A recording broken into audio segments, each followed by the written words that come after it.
going over and over again about things that we have already discussed, but when the stakes are as high as we are talking about, and when we are in the market where there are so many centers available, and every center at their very existence is an impressive center, and when you go first to them, there is very little room for you to consider all the other, because obviously you are looking at a very well-oiled machinery when it comes to getting the licensing, whether it is consultancy, etc. Having said that, today now we are not just demystifying EB5, but also we're talking about a client's journey, a person who is looking at taking this leap of faith.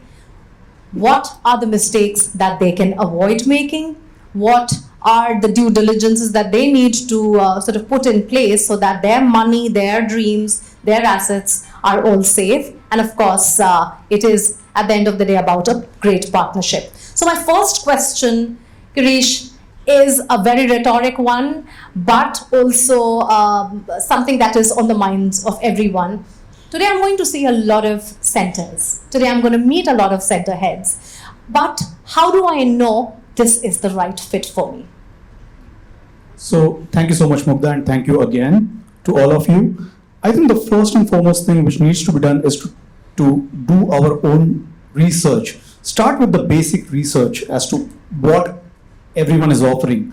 Every regional center is going to have some preference, as I earlier mentioned, in terms of what kind of projects they have, what kind of developers they work with, what track record those developers have, and what kind of projects specifically the areas that they function in. So that is going to give every prospective investor some gist as to what exactly any regional center is offering.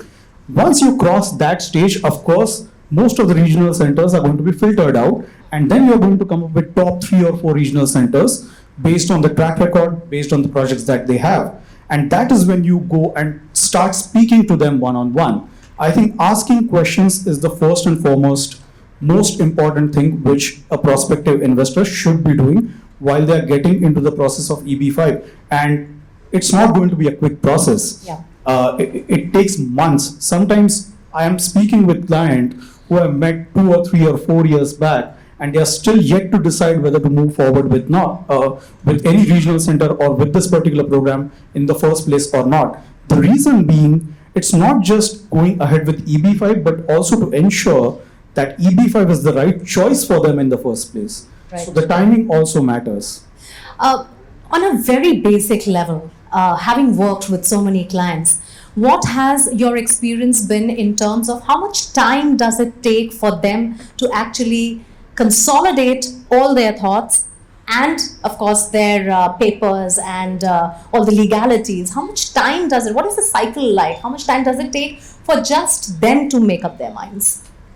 It may take years, but sometimes it's a very quick decision. So for example, and this is something which we have been discussing regarding concurrent filing, right? So you must have noticed that there is quite a lot of uncertainty when it comes to specific visa categories. Okay. H1B, for example. A lot of employees are losing their jobs in the US, and they want to ensure that they want to be in the US and pursue further employment opportunities. So in that case, the decision making is really, really quick. Although they have been mulling over EB5 for quite a few years, but the decision making has to be quick because there is a limited period of time before which they have to take a call in order for them to retain their status in the US. However, again, it depends on what exactly the investor is looking for. If you're looking for a permanent residency and a faster route to be in the US, that is when EB5 visa makes more sense. If you just want to set up your business and you don't really need to be in the US quite often, then that might not be the right option. So that evaluation is required. Let me shift gears a little. I just wanted to know, what is CMB Regional Center's main business? So CMB Regional Centers is designated as a regional center, which allows us to source EB5 qualifying projects. So that's our bread and butter. Okay. Our basic responsibility is that fiduciary responsibility to ensure that every investor that comes to us, we are fighting for their cause. So we speak with different developers, we ensure that we have compliances in place, we ensure that all the paperwork which is required for every investor to be filed to USCIS is done, along with, in conjunction with the attorneys that they work with, and to make the process easier. And we have a strong record to testify that we have been in this business since last 27 years. We were established in 1997, and we have 6,000 plus investors from 103 different countries. When we talk about centers, essentially they're all doing the same job, right? What is then the differentiation? The differentiation is really very simple. Now, for example, as I mentioned, CMB regional centers acts as a fiduciary. So we are taking end-to-end responsibility. Now, you might also find regional centers who have this designation or a license. We call them a rent-a-center. So what that means is I am allowing my designation as a regional center to be utilized by some developer. So a developer can reach out to me and they can get that designation for the purposes of EB5 visa. But every day-to-day activity as far as the regional center activities are concerned may or may not be functioned by that regional center. So I'm not saying whether it's right or wrong, it's just the differentiation which matters. So while any prospective investor is looking to invest into EB5, these are some of the basic questions just to understand and have a feel as to what this regional center is exactly offering to me. What kind of services are they doing? Are they doing end-to-end service? Are they themselves a regional center and a developer? It's like left hand talking to the right hand. And if there is some issue with the project, will that developer / regional center entity, are they going to sue that developer entity in the first place? So what are the responsibilities of a regional center? We work with developers whom we have worked with years after years. But does that mean that we qualify any project that they bring to us blindly? The answer is no. We have a project team which conducts due diligence each and every single time to qualify those projects so that we can offer them to the investors who are looking forward to their green card via EB5 visa. An important question. What are the top 5 mistakes people make while picking up a center, while thinking about an EB5 program, while doing their paperwork? What are the 5 most common mistakes that you see? Also, is there a possibility that also midway through your application process, when you've already put in so much effort, there could be litigation issues that sort of pushes you all the way back to where you started from? Right. So answering your first question, the biggest mistake which I have seen is blind trust. Due diligence is the key over here. Asking questions is the key over here.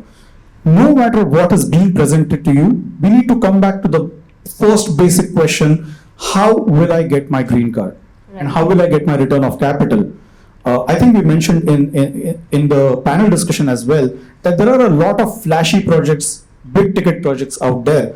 I'm not saying, I'm no one to judge whether they are right or wrong or good or bad, but we need to come back to that basic question of, if I invest in this particular project, will I be in a position to have my green card through the job creation which is projected in that particular project or not? That's first thing.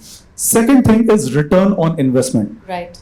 People want to have return on investment to a level where they are expecting 7, 8, 10%. Good for them. But EB5 is not for them. Return on investment in EB5 projects, especially regional center projects, is always going to be a very distant small portion of the return. What you're expecting is the green card. That is your return on investment. So if you're putting preference towards return on investment, maybe EB5 investment is not the right one for you. Third mistake I think is very common, and that is not paying attention to the local laws. While we are doing EB5 visa, regional center is going to take care of the US side of things. So all the filings are going to be from the US end. But it is the responsibility of an Indian investor in this case, for example, that they need to ensure that they are speaking with the right people, right attorneys, CAs who have the technical know-how to do their pre-immigration taxation planning as well. So I think these 3 things are the most important things or mistakes which usually I've encountered. What was the second question again? Just to add to this, do the centers help with managing the laws and the requirement of the laws here by connecting them with the right attorneys or CS, as you said, or Right. is there a partnership of some sort or handholding of some sort? I would say that this is a partnership of some kind, because that is then give and take. But we do have connections. Like, we have been in the industry for so long that we know people who are able to help these investors to solve these issues. So we can definitely connect the investors to them. Great. So we spoke about the top mistakes that people can make. Also, the process. Has the process become faster? There's a lot of chatter around the fees. If you could tell us a little more about that. And also, does it happen that you are midway in your application process and something happens in litigation and you have to start all over again? So first question, whether the process is faster. Yes, the process has become faster due to a couple of things. The new law, as I mentioned, has brought in a new queue. So there are visa set-asides. So if you're investing in specific projects like a rural project or high unemployment project, you are falling under the new queue. Got it. So whoever has invested prior to 2022 falls under a separate queue, and you have a new queue wherein there is no visa backlog. So of course, we are seeing approvals in 1 to 1.5 years. Some investors have received approval in months, but on an average, we are seeing approvals in 1 to 1.5 years across the board. Second question you asked was regarding the litigation. Yes. So it depends, because this is a nuanced question and there is a nuanced answer to that. We need to understand why that litigation has happened in the first place, whether the jobs were created or not. If the jobs were created in that particular project, even if there is some issue with the sale or refinance in that project, if the construction was complete in the first place, then there is a possibility of that investor getting the green card. So the risks depend on what the exact situation is. So there is a possibility of you getting the green card and the return of capital.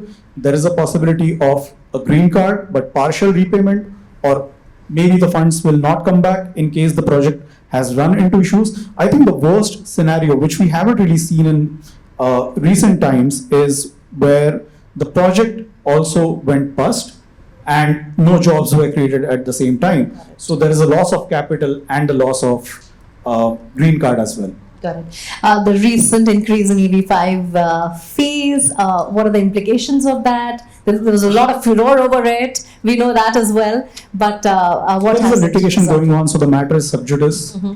So I can't comment more on that. But from my experience, what I've seen is that whoever wants to go forward with EB5, no matter what the fees are, they're still going ahead. Because if you're ready to invest 800,000 for the sake of you getting the green card, that fees increase, although it's quite high, it has jumped from 4,000 to 11,000 odd. But that is not the priority. I think the priority given by the investors is to get the green card, and if they want to pursue that, they are still going to pursue that. CMB as a regional center has more than 100 investors in this particular year, and we are still seeing interest in EB5 visa in CMB even after the price increase or the fees increase. Okay. Any questions before I wrap up? Sir. What's the typical turnaround time in terms of planning, investing, and then getting money back? Right. So the first stage wherein your application is under USCIS queue is when you file for I-526 e-petition. Before that, whatever time you take for due diligence for the source of funds documentation and the remittance, excluding that. So once your file is in queue, we are seeing approval rates for each and every application in 1 to 1.5 years on an average. Now, whether you are in the US or not, if you're outside of the US, the timeline is going to differ as compared to someone who is already in the US. So if someone is already in the US, the timelines are lower, but if you are outside of the US, then you have to go through the consular processing. So the file is going to move from USCIS to National Visa Center. They're going to push the file to the local consulate. So you will have to go to Mumbai consulate, appear for an interview. Then you have 6 months once your application is approved, you have 6 months to travel to the US. Once you travel to the US, you become a green card holder. So additional 6 to 8 months that we are seeing right now. Now, once that process happens, there is a 2 years of conditional residency. So you finish 2 years of conditional residency, you make another application, that is I-829 application for removal of conditions. So that is when you are applying to USCIS to remove the conditions. As a regional center, we provide you with the documentation that the job creation projections which were mentioned in the initial business plan, we were able to achieve those numbers, and that is when USCIS is going to grant you a permanent green card. Just to add to that, Reform and Integrity Act of 2022, how does that come in and what is the deadline clause there? Deadline towards? The deadline clause in the Reform and Integrity Act of 2022 in terms of safeguarding. Right. So, couple of things have happened since the promulgation of RIA. One is compliance requirements. So, each and every project, before we present it to the prospective investors, we have to file for something called as 956F application. I-956F application. So what it essentially means is, before we start taking in investors, we have to submit that to USCIS first, and we have to wait for their acknowledgement to be returned back. Now we are seeing approvals for that in 1 to 1.5 years. Even prior to that, we can start taking in investors once we have that acknowledgement. But that is that additional compliance that we need to submit to USCIS in advance, and we have to pay $50,000 as fees, roundabout. It used to be lower amount, $17,000. Since April, that fees have also increased. So what has happened because of that is a lot of small players are weeded out because of that. So mostly you will find that reputable regional centers who are in the business since a very long time, they are the ones who are conducting business now. Everyone else has been weeded out, and that is sort of giving that extra comfort to the investors that whoever we are talking to, there is some basic minimum compliance requirements that they are fulfilling. Wonderful. Thank you, Girish. Thank you so much. Thank you so much for having me. We already are running out of time, but if you have any questions, the gentlemen are all here. Girish is also here, so please you can address their questions. Thank you so much. Thank you, Girish. Thank you for your time.